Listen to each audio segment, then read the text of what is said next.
તમારું નામ કહો ને. મારું નામ ગીતાબેન છે. શું કરો છો તમે? ઘરનું કામ. આ લાઇટના થાંભલા ચાલુ થઈ ગયું છે તો હવે તમને કેવું લાગે છે? આમ સારું લાગે છે. રાતના હારી તો બેસીએ, રાતના હારી તો હારીએ ફરીએ, છોકરા રમે, અમે બી બેસીએ, એટલે આવું બધું સારું લાગે અમને. લાઇટ જ વાળું આવે ને. તમારું નામ શું છે? તારાબેન.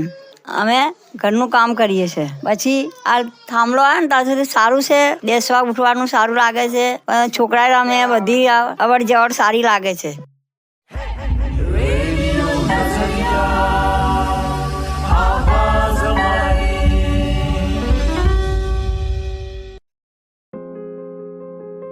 वेलकम टू रेडियो नजरिया 107.8 आवाज हमारे पर। मैं हूं आपके दोस्त मेहर जबीन और आज का खास रेडियो प्रोग्राम जिसका नाम है बिजली का समाधान में आप सभी का स्वागत करती हूं।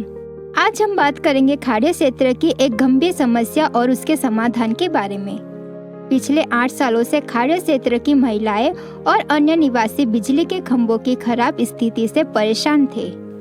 खाड़िया विस्तार की महिलाओं को कई परेशानियों का सामना करना पड़ा। यह समस्या इतनी गंभीर थी जब महिलाएं अपनी समस्याओं के समाधान के लिए बार बार अर्जी देती है, लेकिन कोई कार्यवाही नहीं होती। बस यही जवाब मिलता था कि काम हो जाएगा। क्या यह खाड़िया क्षेत्र में रहने वाली महिलाओं के लिए एक बड़ी चुनौती थी? जानने के लिए हमारे साथ जुड़े रहिए क्योंकि हम इस मुद्दे को और भी गहराई से समझेंगे। तो चलिए खाड़िया विस्तार की महिलाओं से बात करते हैं। તમારું નામ કહો અને તમે શું કરો છો? મારું નામ ઠાકોર સિદ્ધિ અર્જુનભાઈ છે અને હું અત્યારે ઘરે જ છું. અત્યારે તમારા વિસ્તારમાં લાઇટના થાંભલાની જે સમસ્યા હતી એનું સમાધાન થઈ ગયું તો હવે તમને કેવું લાગે છે? બહુ જ સારું લાગે છે. અત્યારે બધા બેસી શકે છે, હરીફરી શકે છે, નાના બાળકો પણ રમી શકે છે, કોઈને કંઈ ટેન્શન નહીં. પહેલાં ઘરમાં ને ઘરમાં રહેવું પડતું કારણ કે બહાર લાઇટ હતી નહીં. પછી અંધારામાં બધાને તકલીફ પડે, ચાલવામાં બી તકલીફ પડે, રમવામાં બી તકલીફ પડે. પણ હવે લાઇટ થઈ ગઈ છે એટલે બધાને હવે સારી રીતે બેસવા મળે છે, નાના છોકરાઓને રમવા મળે છે. जरा सोचिए, पहले क्या परिस्थिति थी। कई जगह लाइट भी नहीं जलती थी और रात के समय अंधेरे में चलना बहुत मुश्किल हो गया था। सुरक्षा की भी चिंता बढ़ रही थी, लेकिन अब प्रशासन ने भी कदम उठाया है। जैसे कि आपने पहले सुना, खाड़िया विस्तार में बिजली की कमी के कारण महिलाएं और लड़कियां बाहर जाने में काफी दिक्कतों का सामना कर रही थी।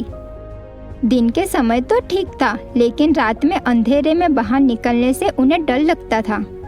अकेले बाहर जाने में भी उन्हें असुरक्षित महसूस हो रहा था। खाड़िया विस्तार में बिजली के खंभे सही हो गए हैं और लाइट भी सही से काम कर रही है। अब इलाके में रोशनी है और लोग बिना किसी डर के बाहर भी जा सकते हैं। तो चलिए अब हम बात करते हैं खाड़िया विस्तार में रहती महिलाओं से। તમારું નામ કહો ને. લક્ષ્મીબેન. તમે શું કરો છો? શાકભાજી વેચીએ છીએ. અંધારું હતું તો અજવાળું થયું. આ લાઇટ જે તમે કરાવી ને એ બધું બહુ સારું છે ને આમ જવા આવવા માટે બી સારું છે, એની કોઈ તકલીફ નથી. તમારું નામ અને તમે શું કરો છો? મારું નામ વિમળાબેન છે. અમે ઘરનું કામ કરીએ છીએ, પેન્ટું કરીએ છીએ ઘરે બેઠા. તમારા વિસ્તારમાં લાઇટના થાંભલાની સમસ્યાનું સમાધાન થઈ ગયું તો હવે કેવું લાગે છે તમને અને શું બદલાવ આવ્યો છે? અમને લાઇટથી સારું લાગે છે, છોકરા રમી શકે, રાતે બીક લાગતી નહીં. આમ સારું લાગે લાઇટથી. અવર જવર કરો તો સારું લાગે, ડર નહીં લાગતો રાતે. હા, અત્યારે તો શિયાળો ને ઉનાળામાં તો અમે રાતે 12 વાગ્યા સુધી બેસે, છોકરાઓ રમે, સારું લાગે. અમને ગરમીમાં બેસી શકે लाइट थी। जैसे कि हमने पहले खाड़िया विस्तार की महिलाओं से बात की और जैसा कि आपने सुना, लाइट के खंभों की समस्या का समाधान होने के बाद खाड़िया विस्तार की महिलाएं बहुत खुश है।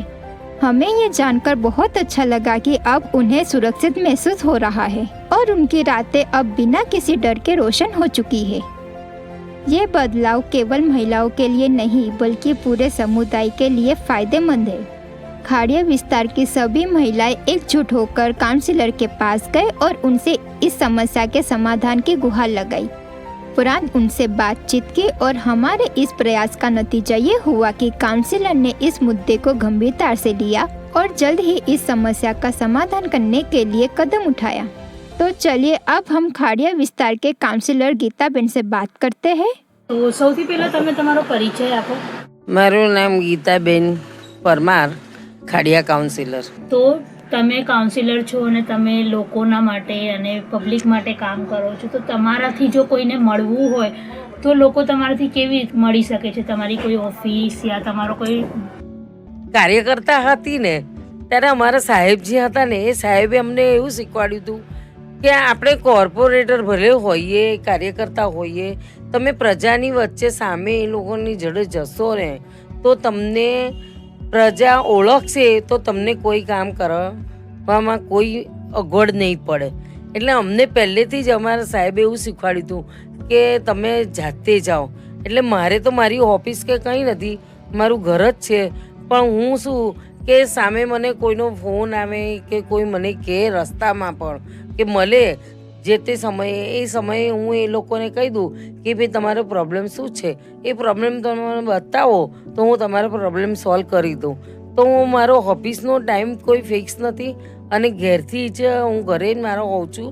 એ ઘરે મને કહેવા આવે તો હું જાતે એમના ત્યાં જઈને નિરાકરણ કરી આવું છું. તો તમે જેમ કીધું કે કામ કરો છો તમે, ને કોરોનાના સમયમાં તમે તમારા ખાસ કરીને ખાડિયા વોર્ડમાં કેવી રીતે કામ કર્યું છે, લોકોને કેવી મદદ કરી છે અને કેવા કેવા પ્રશ્નો આવતા હતા તમારી પાસે? ખાડિયા વોર્ડના કોરોના ટાઈમમાં તો ખરેખર બહુ જ પ્રશ્નો આવતા હતા. લોકોને તબિયત સારી રહે નહીં, આ તો આપણે દોડતા હતા.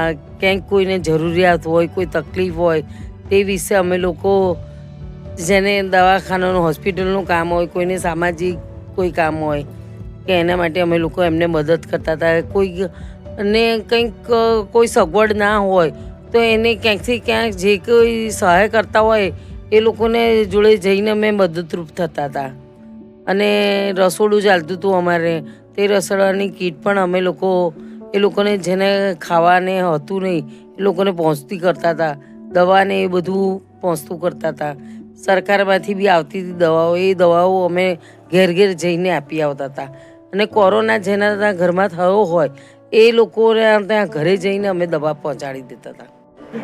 થોડું અગર તમે કાઉન્સિલર બન્યા એ પહેલાં બીજેપીમાં નહોતા જોડાયા, એની પહેલાંનું અગર તમારી પર્સનલ લાઈફ થોડી શેર કરી શકો કે તમે શું કરતા હતા, તમારી ફેમિલીમાં કોણ કોણ છે? પર્સનલ લાઈફમાં તો હું તો એકલી જ હું, અનમેરિડ છું. અમારું ફેમિલી છે, સારું ફેમિલી છે મારા ઘરમાં. અમે 5 બહેનો 2 ભાઈ છે. અમે લોકો બહુ સાધારણ ઘરના હતા. પપ્પા એકલા હતા, મજૂરી કરતા છૂટક. એમાં અમે લોકો મોટા થયા છે. એની અંદર બહુ મમ્મી પપ્પાએ અમારી પાછળ ભોગ આપ્યો છે.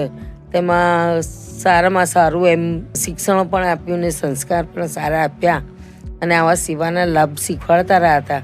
એની અંદર અમે આટલા મોટા થઈ ગયા, સેવા કરતાં કરતાં આટલા આગળ વધી રહ્યા. પ્રજા એમ કે પાણી અમારે ત્યાં બેન બહુ ગંદુ આવે છે, કે આવતા સમયે ગંદુ આવે. સવારે વહેલો જો અમને એ લોકો સવાલ કરે કે અમારે આ પ્રોબ્લેમ છે ને આ તો અમે લોકો છે ને તો સવારના પહેલાં જ એને કે ત્યાંનું આખા દિવસની અંદર ડિસિલિંગ કરાવી દઈએ અને પાણીનો प्रॉब्लम सॉल्व कर दिए हैं।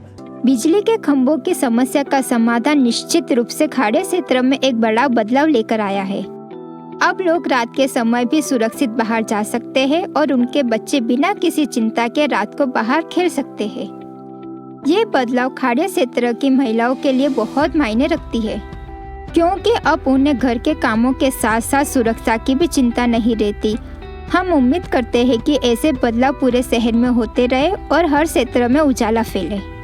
आज के रेडियो प्रोग्राम में आगे बढ़ने से पहले एक छोटे से ब्रेक के बाद मिलते हैं। आप कहीं जाइएगा नहीं, मैं थोड़ी देर में वापस आती हूँ। तब तक के लिए आप सुनते रहिए रेडियो नजरिया 107.8 आवाज हमारी, आपके दोस्त मैं जबीन के साथ।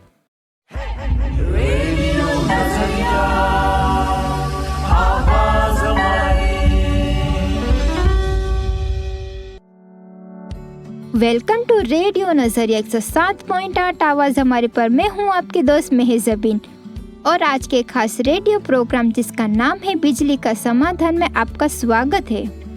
हेलो दोस्तों, जैसा कि आपने अभी सुना, हमने खाड़िया विस्तार की महिलाओं से बात की और जाना कि खाड़िया विस्तार में लाइट के खंभों की समस्या का समाधान होने के बाद वहाँ की महिलाएं अब बहुत खुश है। ये बदलाव उनके लिए एक नई उम्मीद लेकर आया है। अब महिलाएं और उनके परिवार पूरे सुरक्षा के साथ रात को बाहर जा सकते हैं। अगर दोस्तों इस रेडियो प्रोग्राम से जुड़े आपके कोई भी सवाल है तो आप हमें कॉल कर सकते हैं। हमारा नंबर है 8849749472। मैं नंबर दोबारा रिपीट करती हूँ, 8849749472। और हाँ, हमें सोशल मीडिया पर फॉलो करना ना भूले। आपको बस रेडियो नजरिया 107.8 सर्च करना होगा। अब मैं आपसे इजाजत लेती हूँ। आप सुन रहे थे आज का खास रेडियो प्रोग्राम जिसका नाम है बिजली का समाधान। अगले एपिसोड में फिर मिलूंगी। तब तक के लिए आप सुनते रहिए रेडियो नजरिया 107.8 आवाज हमारी, आपकी दोस्त मेहजबिन के साथ।